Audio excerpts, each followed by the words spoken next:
Students, welcome to my YouTube channel Vidya academy. आज हम home science का चैप्टर नंबर 7 पढ़ेंगे। यही चैप्टर एनसीईआरटी की बुक में चैप्टर नंबर 10 है और अभी हम फुल मार्क्स की बुक से पढ़ रहे हैं। ठीक है, चलिए देखते हैं चैप्टर का नाम क्या है। चैप्टर का नाम आपको दिख रहा है, बच्चों, युवाओं, वृद्धजनों के लिए सहायक सेवाओं, संस्थानों और कार्यक्रमों का प्रबंध। क्या है चैप्टर का नाम? बच्चों के लिए, युवाओं के लिए, वृद्धजनों के लिए क्या क्या सहायक सेवाएं सरकार द्वारा चलाई जा रही हैं, कौन सी संस्थाएं हैं जो उनका मदद करती हैं, उनके लिए कौन से कार्यक्रम का प्रबंध किया जा रहा है, इस पाठ के अंदर हम ये डिस्कस करेंगे। लेकिन आज के इस वीडियो में हम कुछ ही टॉपिक को कवर करेंगे, जैसे कि हम पढ़ेंगे इसमें इस चैप्टर का प्रस्तावना, मूलभूत संकल्पनाएं क्या होती हैं, बच्चों के लिए संस्थागत कार्यक्रम और बच्चों के लिए सरकार की तरफ से क्या पहल की गई, और बच्चे संवेदनशील क्यों होते हैं। इस 4 टॉपिक को हम आज कवर करेंगे। ठीक है, चलिए अब स्टार्ट करते हैं आज का टॉपिक। हम सबसे पहले हम पढ़ते हैं प्रस्तावना। क्या पढ़ेंगे? प्रस्तावना। प्रस्तावना में क्या है आपको पता है? परिवार क्या है? किसी भी समाज की मूल इकाई क्या होती है? परिवार। किसी भी समाज की मूल इकाई क्या है? परिवार है। परिवार का मुख्य कार्य क्या है? पता है परिवार का? आप कहाँ रहते हो? परिवार के अंदर रहते हो, तो उनका कार्य क्या होता है? एक दूसरे की आवश्यकता को पूरी करना। एक दूसरे की आवश्यकता को पूरी करना। सभी एक दूसरे पे डिपेंड होते हैं।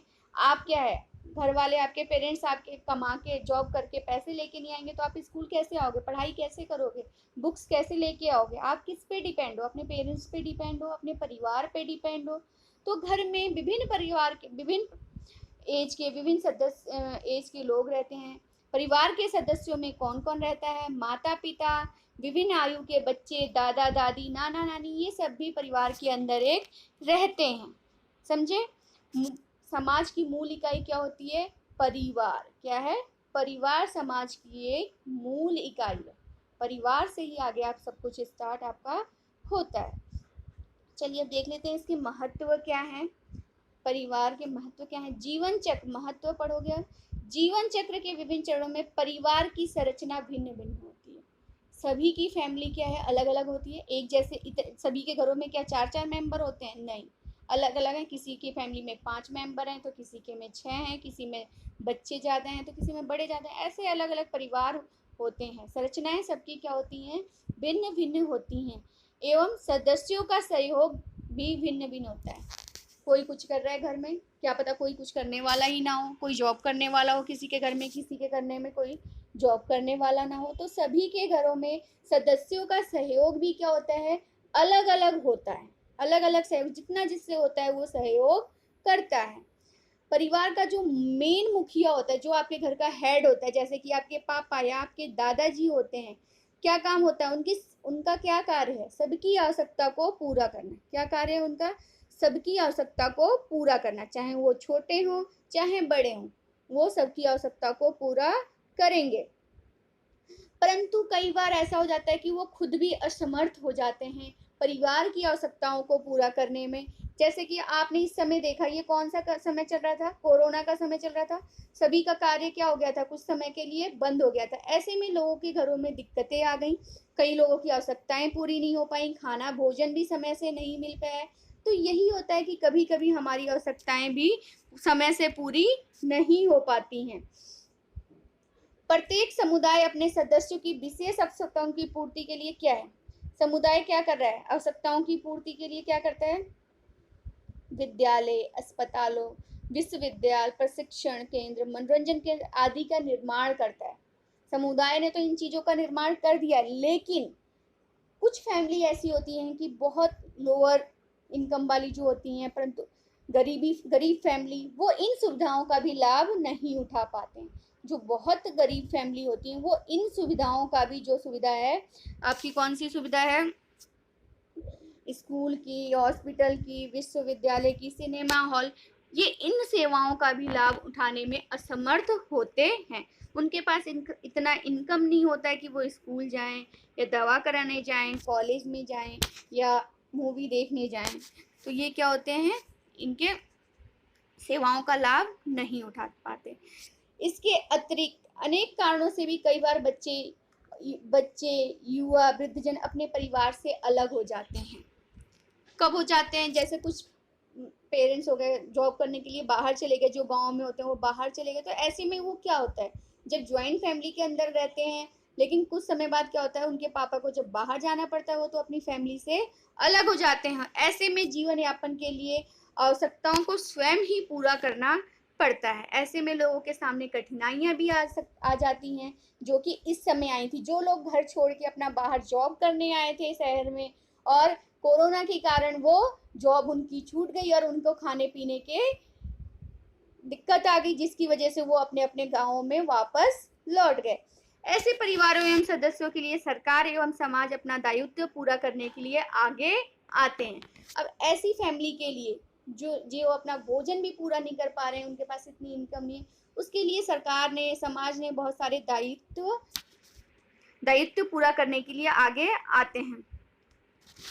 सरकार द्वारा कठिन परिस्थितियों में जीवन व्यतीत करने वाले नागरिकों की आवश्यकता को पूरा करने का एक उपाय संस्था स्थापित करना है। समाज के संवेदनशील वर्ग के लिए समर्पित कार्यक्रमों का शुरू करना है। इसके लिए सरकार ने बहुत से अलग अलग कार्यक्रम भी शुरू किए हैं, जैसे कि एनजीओ वगैरह चलाया गया, उसमें उन्हें कार्य भी दिया जाता है। भोजन एनजीओ में क्या होते हैं, प्रयासों से विशिष्ट आवश्यकताओं को पूरा करने और कुछ कार्यक्रम समाज के विकास के लिए भी किए जाते हैं। ये सरकार के द्वारा चलाए गए संगठन और कार्यक्रम हैं। ठीक है, समझे? अभी चलते हैं नेक्स्ट, देखते हैं इसकी संकल्पनाएं क्या है। संवेदनशील क्या होता है? संवेदनशील, आपने ये वर्ड सुना होगा। संवेदनशील, जैसे कुछ लोग ऐसे होते हैं कि थोड़ी से काम करने में थक जाते हैं, तो उन्हें हम क्या कहते हैं, ये संवेदनशील है। बाहर निकले, धूल मिट्टी आए तो तबीयत खराब हो गई, तो क्या कहा जाता है, वे संवेदनशील हैं। तो संवेदनशील किसे कहा जाता है? उन व्यक्तियों अथवा समूह को कहा जाता है जिन पर प्रतिकूल परिस्थितियों का सबसे अधिक प्रभाव पड़ने की संभावना होती है। किसी भी परिस्थिति जो चल रही है उसका उनके ऊपर प्रतिकूल प्रभाव तुरंत ही पड़ जाता है, जिन पर प्रतिकूल परिस्थितियों का हानिकारक प्रभाव भी हो सकता है। तो संवेदनशील क्या होते हैं? जिन पर प्रतिकूल परिस्थितियों का सबसे अधिक प्रभाव पड़ता है। वो जल्दी ही किसी चीज के, जैसे कोई बीमारी आ रही है तो उनके अंदर जल्दी आ जाएगी। क्यों? क्योंकि वो बहुत ज्यादा संवेदनशील होते हैं। व्यक्ति संवेदनशील तभी हो सकता है जब वो किसी कारणवश अपनी अथवा अपने परिवार की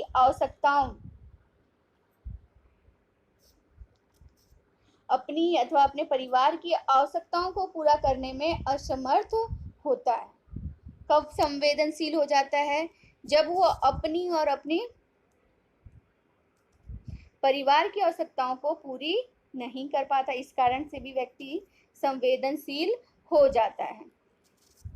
इसका कारण ये भी हो सकता है, एज, आयु, बीमारी, अपंगता भी हो सकती है संवेदनशील का कारण। जैसे एज के बारे में हो जाता है, कोई अपने आप को ग्रुप में है तो उनमें अपने आप को सबसे ज़्यादा बड़ा है, बहुत एजेड है, वृद्ध व्यक्ति है, तो वो उस कार्य को नहीं कर सकता है, तो संवेदन। बीमारी के कारण हो सकता है, अपंगता, वो चल नहीं सकता है तो वो कमाने कैसे जाएगा था। तो ये किस चीज़ के कारण है? संवेदनशील होने के भी कारण हो सकते हैं। भारत में संवेदनशील समूह कौन कौन से हैं? संवेदनशील कौन होते हैं? तो बच्चे होते हैं, युवा होते हैं, महिलाएं, वृद्ध, विकलांग, अनुसूचित जाति, जनजाति, ये क्या है?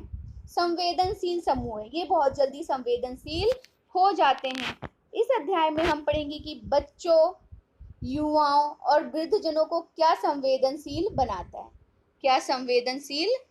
है, तथा इसकी सहायता के लिए सरकार और अन्य संस्थाएं कौन कौन सी सेवा प्रदान कर रही हैं। भारत में संवेदनशील समूह कौन कौन सी होते हैं, समझ गए होंगे। बच्चों को हम ले लेते हैं, युवा वर्ग जो है, महिलाएं हैं, वृद्ध हैं, विकलांग व्यक्ति हैं, अनुसूचित जाति हैं, जनजाति, ये सारे आ जाते हैं किस चीज में, संवेदनशील समूह में आ जाते हैं। और सरकार ने इनके लिए अनेक सेवाएं और अनेक संस्थाएं प्रदान की है, उसके बारे में हम पढ़ेंगे आगे। सबसे पहले देख लेते हैं कि बच्चे संवेदनशील क्यों होते हैं।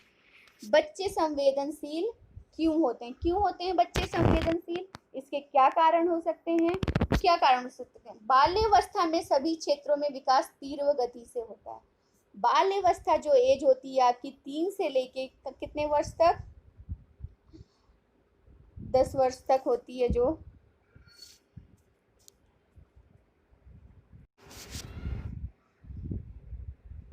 चलिए अब हम देखते हैं कि बच्चे संवेदनशील क्यों होते हैं। बच्चे संवेदनशील क्यों होते हैं, क्या कारण है बच्चों के संवेदनशील होने का। बाल्यावस्था, बाल्यावस्था की कौन सी उम्र होती है, 3 से लेके 8 वर्ष तक कौन सी उम्र होती है, बाल्यावस्था की। बाल्यावस्था में सभी क्षेत्रों में विकास क्या होता है, तीव्र गति से होता है तथा एक क्षेत्र का विकास अन्य क्षेत्रों के विकास को भी प्रभावित करता है। क्या होता है, बाल्यावस्था में बच्चों के अंदर विकास बहुत तेजी से होता है और एक क्षेत्र का विकास दूसरे को भी प्रभावित करता है। जैसे कि आपका मानसिक संतुलन सही नहीं है तो आपका विकास भी, शरीर का विकास भी सही ढंग से नहीं हो पाएगा। आपका शरीर शारीरिक रूप से आप सही नहीं हो तो आपका मानसिक विकास सही से नहीं हो पाएगा। तो ये चीज़ें भी एक दूसरे को प्रभावित करती हैं। सेकेंड पॉइंट का है, क्या है, बच्चों के बहुमुखी विकास के लिए उन्हें भोजन, घर, प्यार, देखरेख, स्वास्थ्य संबंधित देखभाल एवं प्रोत्साहन की आवश्यकता होती है। बच्चों का अच्छा विकास हो सके इसके लिए उन्हें अच्छा भोजन भी चाहिए, घर, प्यार, देखरेख, स्वास्थ्य संबंधी देखभाल भी और प्रोत्साहन की आवश्यकता होती है। यही कारण है कि प्रतिकूल अनुभव का बच्चों के विकास पर स्थायी प्रभाव पड़ता है। जब ये सारी चीज़ें बच्चों को नहीं मिलती हैं तो बच्चे के ऊपर प्रतिकूल प्रभाव पड़ता है। सभी बच्चे संवेदनशील, थर्ड पॉइंट क्या है, सभी बच्चे संवेदनशील होते हैं परंतु कुछ बच्चे अधिक संवेदनशील होते हैं। बच्चे तो सभी होते हैं, आपने देखा होगा, कुछ बच्चे सड़क पे भी रह रहे हैं वो भी जीवित रह रहे हैं और जो घर में, लेकिन जो घरों में रह रहे हैं उनको सड़क पे भेज दिया जाए कुछ काम करने के लिए तो उनसे होगा नहीं, क्योंकि वो ज़्यादा संवेदनशील बच्चे हैं। क्योंकि कठिन एवं चुनौतीपूर्ण परिस्थितियों में उनकी मूलभूत आवश्यकताएं पूरी नहीं हो पाती। कुछ बच्चों की मूलभूत आवश्यकताएं पूरी नहीं हो पाती तो वे ज़्यादा संवेदनशील होते हैं, जिनके कारण उनकी पूरी क्षमताओं का विकास भी नहीं हो पाता है। ठीक है, समझे ये बच्चे संवेदनशील क्यों होते हैं। अब हम नेक्स्ट देखेंगे, कुछ आंकड़े दिए गए हैं 2011 की जनगणना के अनुसार, इन्हें थोड़ा सा देख लेते हैं हम, उसके बाद आगे चलते हैं नेक्स्ट टॉपिक की तरफ। ठीक है, ये कौन सी, ये किस चीज़ की जनगणना है, भारत में बाल जनसंख्या के बड़े अनुपात की मूलभूत आवश्यकता पूर्ण नहीं होती हैं। ये जनगणना 2011 के अनुसार की गई हैं, जिसमें क्या है, भारत में 18 वर्ष से कम आयु के 472 मिलियन बच्चे, जो भारत की कुल जनसंख्या का 39% है। 39% भारत में ये हैं जिनकी आवश्यकताएं पूरी नहीं होती। 4 में से 1 स्कूल जाने वाले आयु वर्ग का बच्चा स्कूल से बाहर है। 4 में से 1 बच्चा जो है स्कूल नहीं जाता है तथा 99 बच्चे स्कूल छोड़ चुके हैं, स्कूल को ड्रॉप आउट कर चुके हैं। कितने बच्चे, 99। ये आप कैसे पता कर रहे हो, ये एक 2011 में जनगणना हुई थी, उसके अकॉर्डिंग ये बताया गया है। प्रत्येक 100 बच्चों में से केवल 32 बच्चे उचित आयु में स्कूली शिक्षा प्राप्त कर लेते हैं। 32 बच्चे हैं तो मान लो उसमें से 32 बच्चे ही उचित आयु में स्कूली शिक्षा प्राप्त कर पाते हैं, बाकी के नहीं कर पाते हैं। भारत में 6 वर्ष की आयु से कम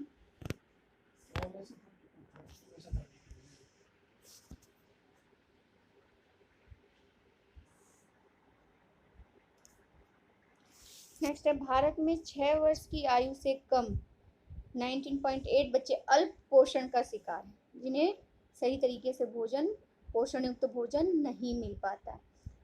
6 से 23 माह के बच्चों में केवल 96% बच्चों को पूरा भोजन मिलता है, 4% बच्चे को सही तरीके से पूरा भोजन नहीं मिल पाता।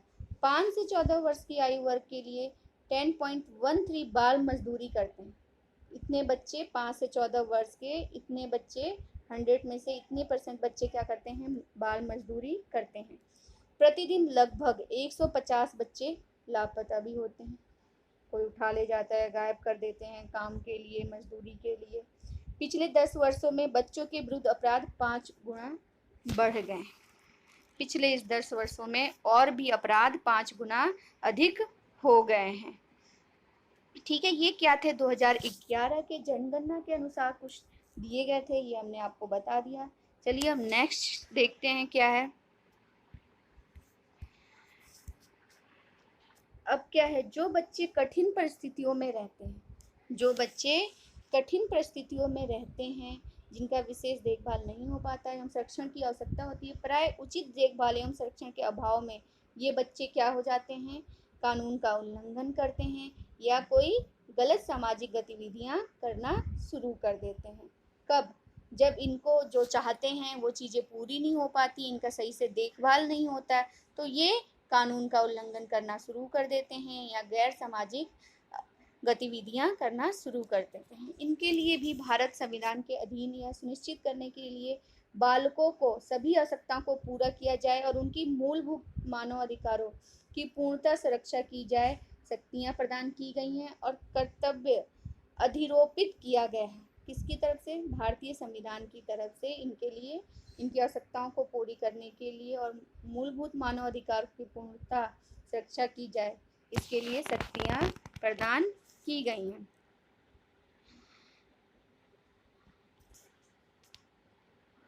किशोर न्याय अधिनियम 2000 वैसे बालकों के लिए है। कुछ अधिनियम संविधान की तरफ से बनाए गए हैं। ये उन बालकों के लिए अधिनियम है जिन्होंने कानून अपराध किया हो और जिन्हें देखभाल और संरक्षण की आवश्यकता हो, उनके लिए कौन सा अधिनियम बनाया गया था, किशोर न्याय अधिनियम 2000। ठीक है, जिसमें किसी बच्चे ने कोई अपराध कर दिया, उसके लिए ये कानून, उन्हें क्या किया जाएगा, कहाँ रखा जाएगा, और जिन्हें देखभाल और संरक्षण की आवश्यकता है उन्हें कहाँ पे रखा जाएगा। ये सरकार के संविधान द्वारा बनाया गया। तो उपरोक्त अधिनियम, जो हमने ये अधिनियम पढ़ा किशोर न्याय वाला, इसमें क्या किया गया, संशोधन करके किशोर न्याय अधिनियम 2015 में बनाया गया। ये कब बनाया गया था, पहला वाला आपका किशोर न्याय अधिनियम 2000 में, फिर इसमें कुछ संशोधन, कुछ चेंजेस किए गए।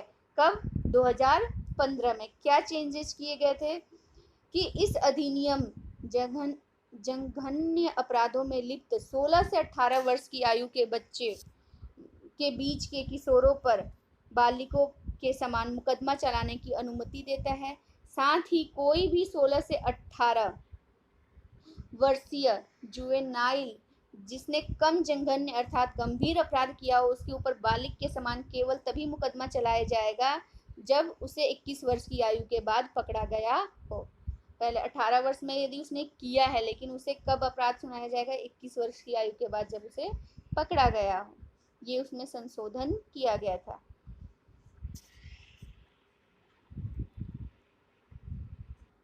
संशोधन के बारे में हमने बता दिया, 21 वर्ष के बाद इन्हें पकड़ा जाएगा। ठीक है, नेक्स्ट टॉपिक देख लेते हैं आप, इसे रहने दीजिए, इम्पोर्टेंट नहीं है। नेक्स्ट टॉपिक पे चलते हैं कि संस्थागत कार्यक्रम और बच्चों के लिए पहल। सरकार की तरफ से कौन से कार्यक्रम और बच्चों के लिए क्या पहल की गई। भारत में संवेदनशील बच्चों की आवश्यकता को पूरा करने के लिए अनेक कार्यक्रम एवं सेवाएं प्रदान की गई। संवेदनशील बताया गया था, जो बच्चे जिनके पास घर नहीं है, जो घर से बाहर रहते हैं, सड़कों पे रहते हैं, उन्हें सही से भोजन नहीं मिल पाता है, वो जल्दी किसी बीमारी का शिकार हो जाते हैं, तो उनके लिए सरकार ने कौन से कार्यक्रम और कौन सी सेवाएं प्रदान की। इस तरह के कार्यक्रम एवं सेवाएं सरकार और गैर सरकारी संगठन द्वारा चलाए जा रहे हैं। कौन कौन से कार्यक्रम हैं, चलिए देखते हैं। ये देखिए, संस्थागत कार्यक्रम एवं सेवाएं कौन कौन से हैं, देख लेते हैं। पहला क्या है, समेकित बाल विकास सेवाएं, इंटीग्रेटेड चाइल्ड डेवलपमेंट सर्विस। दूसरा क्या है, SOS बाल गांव, और तीसरा क्या है आपका, बाल गृह। ये 3 कार्यक्रम और सेवाएं हैं जो संस्कार की तरफ से चलाई गई उन बच्चों के लिए जो संवेदनशील होते हैं, जिनके पास घर नहीं है, जो सड़कों पे रहते हैं, जो बाल मजदूरी कर रहे हैं, उनके लिए। ठीक है, सबसे पहले अब पढ़ते हैं समेकित बाल विकास सेवाएं, ICDS क्या होता है। ठीक है, ICDS क्या होता है? यह कार्यक्रम भारत सरकार द्वारा चलाए जाने वाला विश्व का सबसे बड़ा कार्यक्रम है। यह भारत सरकार द्वारा चलाए जाने वाला सबसे बड़ा कार्यक्रम, विश्व में सबसे बड़ा कार्यक्रम है। इसमें देख लीजिए क्या क्या होते हैं, इनके ऑब्जेक्टिव्स क्या क्या हैं। पहला क्या है कि ये जन्म से लेकर 6 वर्ष के आयु वर्ग के बच्चों के लिए पोषण एवं स्वास्थ्य स्थिति में सुधार लाना, कि जो जन्म से लेकर 6 वर्ष के बच्चे होते हैं उनके पोषण में और उनके स्वास्थ्य के लिए सुधार किया जाए। इसके अंतर्गत बच्चे के उचित शारीरिक, मनोवैज्ञानिक एवं सामाजिक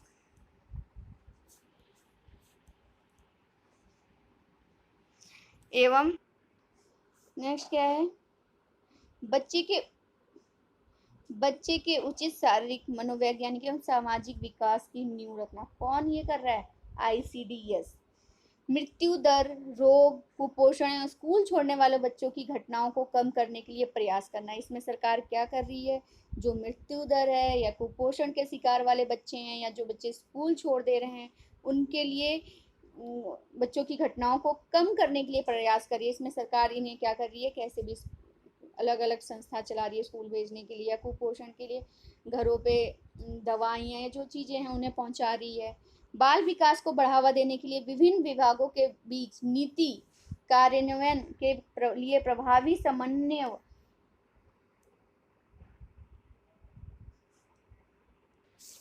विभागों के बीच नीति और कार्यान्वयन के लिए प्रभावी समन्वय प्राप्त करना है। बाल किस चीज को? बाल विकास को बढ़ावा देने के लिए विभिन्न विभागों ने क्या किया है? कार्य के लिए प्रभावी समन्वय प्राप्त कराया है। माता को क्या दिया जाए? उचित पोषण। स्वास्थ्य विभाग के माध्यम से सामान्य स्वास्थ्य और पोषण संबंधी आवश्यकताओं की देखभाल करने की क्षमता बढ़ाई जाए। किसके थ्रू, कैसे किया जाता है? माताओं तक ये पहुंचते हैं, सबको पता हो। सबके क्षेत्र में आंगनबाड़ी केंद्र होता है। ये ICDS आंगनबाड़ी के केंद्र द्वारा ही माताओं के पोषण और बच्चों का ध्यान देते हैं। उनके टीकाकरण का लेके हर चीज वो उसी के द्वारा पूरा करते हैं। चलिए आगे देख लेते हैं क्या है।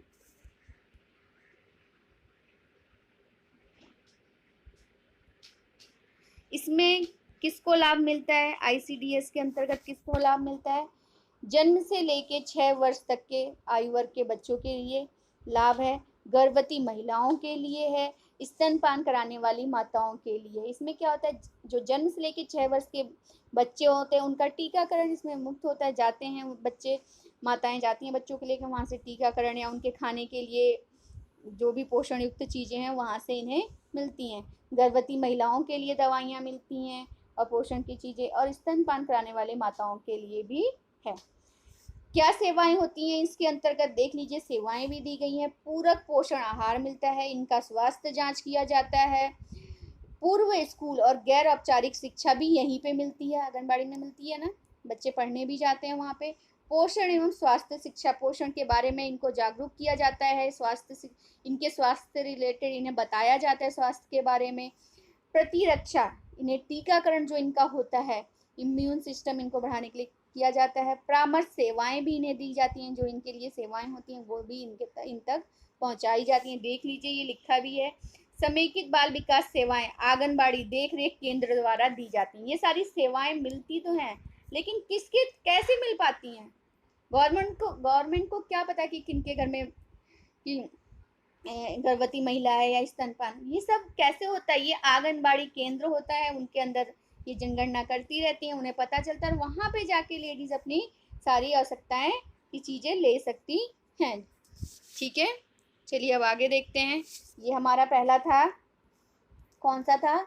ICDS समेकित बाल विकास सेवाएं था। ठीक है, अब हम दूसरा नंबर पढ़ेंगे, SOS बाल गांव। क्या पढ़ेंगे? SOS बाल गांव क्या है? SOS बाल गांव में क्या होता है? SOS बाल गांव में होता है, SOS बाल गांव एक स्वतंत्र, गैर सरकारी, गैर लाभक अंतरराष्ट्रीय सामाजिक विकास संगठन है। इसका मुख्यालय कहाँ पे है? इंसब्रुक में है। कहाँ पे है? इंसब्रुक में है। ध्यान से देखिएगा, सभी अपने बुक में अंडरलाइन कर लीजिएगा इसको, इंसब्रुक। और ये कहाँ पे है इंसब्रुक? ऑस्ट्रिया, ऑस्ट्रिया में है। ठीक है, इसे इम्पोर्टेंट है। भारत में पहला एसओएस बाल गांव, सबसे पहला बाल गांव भारत में कहाँ पे खोला गया था? फरीदाबाद में। कहाँ पे? फरीदाबाद में। डेट ये देख लीजिए, ईयर 1964 में। कहाँ पे? फरीदाबाद में खोला गया था सबसे पहले भारत में। और इसका मुख्यालय कहाँ पे है? इंसब्रुक में है। इंसब्रुक कहाँ है? ऑस्ट्रिया में है। पिछले 50 वर्ष में भारत में 32 बाल गांव बनाए गए। इनसे 25,000 बच्चों को एक माँ, भाई बहन एवं परिवार मिला है। बाल गृह में क्या होता है? 10-15 बच्चों पे एक माँ पर इन्हें दी जाती है, मतलब 10-15 बच्चों को एक माँ होती है, उसके ऊपर माँ होती है, वो उनका ख्याल रखती है और ये घर की तरह इसके अंदर रहते हैं। एसओएस बाल गांव के उद्देश्य क्या होते हैं? ये क्यों बनाए जाते हैं? किस उद्देश्य से बनाए जाते हैं? जैसे आपने आईसीडीएस में देखा था कि गर्भवती महिलाएं, स्तनपान वाले महिलाएं और जो जन्म से लेकर 6 वर्ष के बच्चों के लिए पोषण युक्त भोजन, दवाइयाँ, ये सारी चीजें प्रदान की जाती है। ये किन के लिए होता है? ये बच्चों के लिए होता है जिनका घर नहीं होता है। उन्हें बच्चों को घर जैसा परिवेश दिया जाता है। इसमें क्या उद्देश्य होता है? बच्चों को घर जैसा परिवेश देना, बच्चों की दीर्घावधि सहयोग देना, उनको लॉन्ग टर्म तक ही सहयोग देना। ऐसा नहीं कि आज रखा कल निकाल दो, नहीं, उन्हें एक लंबे समय तक उसी घर में रखना। घर जैसा परिवेश में मतलब क्या है? घर जैसे परिवेश में ऐसा होता है कि 12 से 15 परिवार गृह होते हैं, जिसमें औसतन 10 बच्चे और एक माँ होती है। जिसमें एक घर में 10 बच्चे और एक माँ होती हैं। बच्चों के समग्र विकास के लिए उनकी शैक्षिक, स्वास्थ्य एवं अन्य विकास संबंधित आवश्यकताओं का ध्यान तक रखा जाता है, जब तक वह अपने जीवन में सफल एवं स्वतंत्र ना हो जाए। जब तक वो एक कामयाब इंसान ना बने, तब तक वो उस घर में रह सकते हैं। जब तक वो स्वतंत्र नहीं हो जाते, अपनी लाइफ खुद नहीं जी सकते, उस घर में वो बच्चे रह सकते हैं। लॉन्ग टर्म सपोर्ट का क्या मतलब था? जब भी कोई बेसहारा बच्चा बाल गांव में आता है, उसे एक परिवार में रखा जाता है।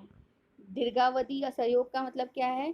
कि जो बच्चा बेसहारा, जिसके माँ बाप नहीं है, किसी ने छोड़ दिया बच्चे को रास्ते पे, तो वहाँ पे वो बच्चा रहता है और उसे घर जैसा इन्वायरमेंट प्रदान किया जाता है, जहाँ उसे प्यार, सम्मान और सुरक्षा भी मिलती है। यहाँ पहुंचकर बच्चे एक बार फिर संबंधों एवं प्रेम का अनुभव करते हैं तथा अपने त्रासदायक अनुभव से उबरते हैं। एक परिवेश में वो शिक्षित, स्वावलंबी बनता है।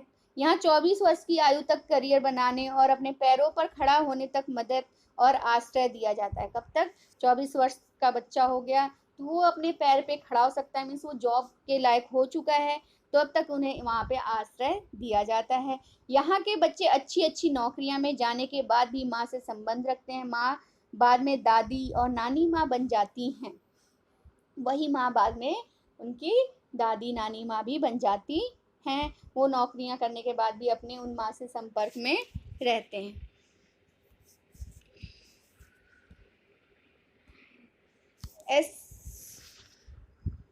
एसओएस बाल गांव के स्वप्न क्या है, उद्देश्य क्या है? हर बच्चा सुरक्षा के साथ बड़ा हो, हर बच्चा सुरक्षा के साथ बड़ा हो, हर बच्चा सम्मान के साथ बड़ा हो, हर बच्चे के लिए एक परिवार हो, हर बच्चा प्यार के साथ पले। ये एसओएस बाल गांव में दिया जाता है, ये सुविधाएं दी जाती हैं।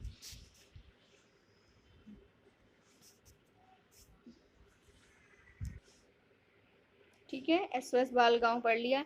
अब 3 आपने पढ़ा था, आईसीडीएस, एसओएस बाल गांव, और तीसरा क्या था आपका? बाल गृह। तीसरा क्या था? बाल गृह। यहाँ पे कौन से बच्चे रहते हैं?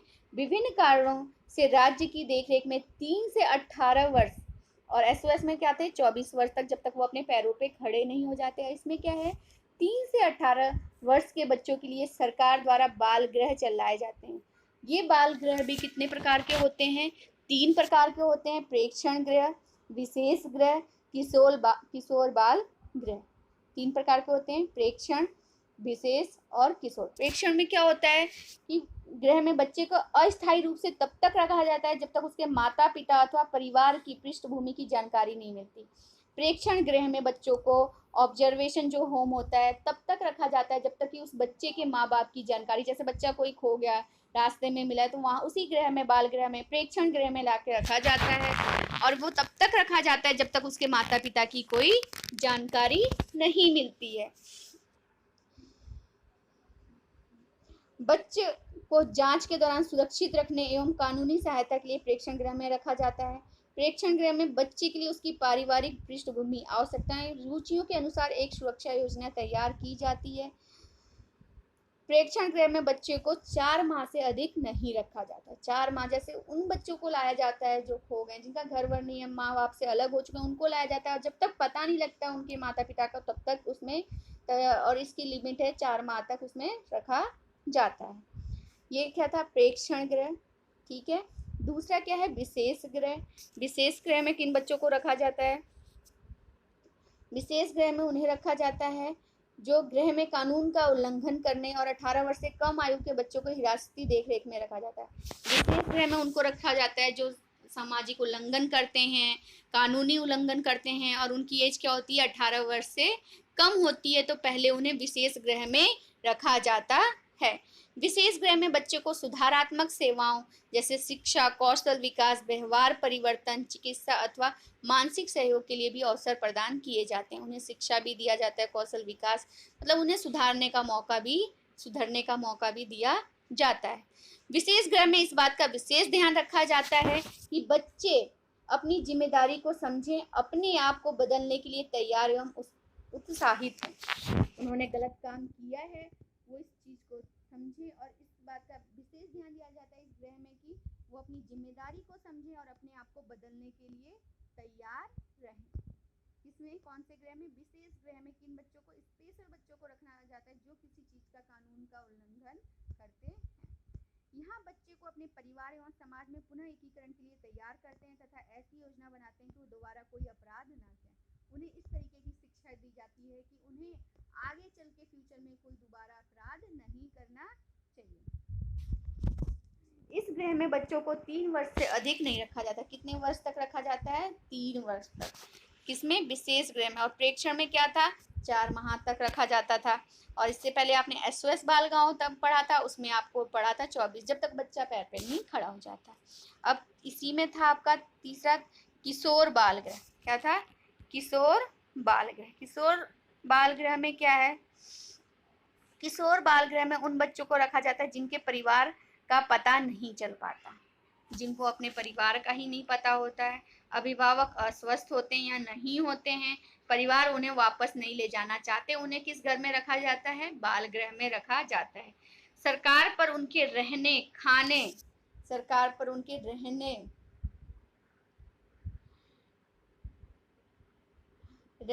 खाने, शिक्षा एवं व्यावसायिक प्रशिक्षण की जिम्मेदारी भी होती है। अधिकांश किशोर बाल गृह सरकार द्वारा गैर सरकारी संगठनों के साथ भागीदारी में चलाए जाते हैं। सरकारी भी होते हैं और गैर सरकारी भी बाल गृह होते हैं। इनका उद्देश्य बच्चों में से कौशल विकसित करने से सहायक होना होता है, जिससे वे समाज के उपयोगी सदस्य बन सकें। सही शिक्षा दी जाती है, उन्हें उपयोगी, समाज के लिए उपयोगी बनाया जाता है। अब क्या है, इसी में आपका एक और था, गोद लेना। गोद लेना में क्या है? बच्चा गोद लेने की प्रथा काफी पुरानी है, लेकिन ये प्रथा पहले क्या होती, घरों में ही चलती थी, एक अपने ही घरों में किसी का बच्चा ले लेते थे, लेकिन प्राय परिवार में से ही बच्चे गोद लिए जाते थे। परंतु समय के साथ परिवार के बाहर भी बच्चों को गोद लेने की संस्थागत एवं वैध बना दिया गया है। पहले क्या होता था, घरों में ही अपने ही घरों में, अपने रिलेटिव्स में लेते थे, लेकिन अब घर से बाहर भी बच्चों को गोद ले सकते हैं। केंद्र सरकार और राज्य सरकार बच्चों को गोद लेने के लिए नीतियों एवं कार्यक्रमों द्वारा परिवारों को आवश्यक सहायता एवं मार्गदर्शन प्रदान करते हैं। वो बताया जाता है उसके अंतर्गत कि किस तरीके से बच्चों को गोद लिया जाता है। पूरी कागजी कार्रवाई जो होती है उनकी पूरी होती है। विभिन्न गैर सरकारी संगठन भी गोद लेने की प्रक्रिया में परिवार को सहायता करते हैं। उच्चतम न्यायालय की सलाह के तहत भारत सरकार ने केंद्रीय दत्तक ग्रहण संसाधन संस्था का गठन भी किया है, CARA, जिसका मुख्य उद्देश्य क्या है? बच्चों के कल्याण, उनके अधिकारों की रक्षा के लिए तथा गोद लेने के लिए दिशा निर्देश भी बनाना है। तो ये गोद लेना तो बहुत पुरानी परंपरा है, आपने सुना भी होगा। ठीक है, आपने 3 चीज पढ़ी थी, क्या थी? ICDS और SOS बालगांव और बालगृह में भी 3 चीज आपने पढ़ ली। ठीक है, आशा करती हूँ कि आपको ये वीडियो समझ में आया तो लाइक करें, शेयर करें, सब्सक्राइब करें। मिलते हैं अगले पार्ट के साथ, तब तक के लिए गुड बाय।